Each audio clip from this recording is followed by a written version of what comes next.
یا ایها الناس، اعلان عمومی و تمام بشریت و تمام انسانیت.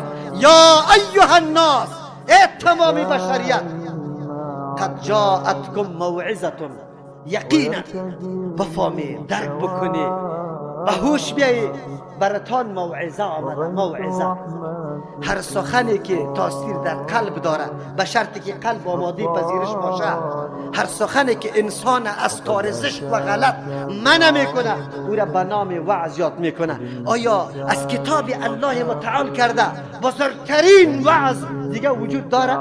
کلا قطعا نه. کتاب الله متعال است که هنگام تلاوت قلب نرم میشه، آخرت در یادت میاد، مرد در پیش روی پیش میشه، عذاب الله مجسم میشه در پیش روی توسط آیات قرآن کریم. اگر بزرگترین خطیب وعظ و نصیحت بکنه، هر قدر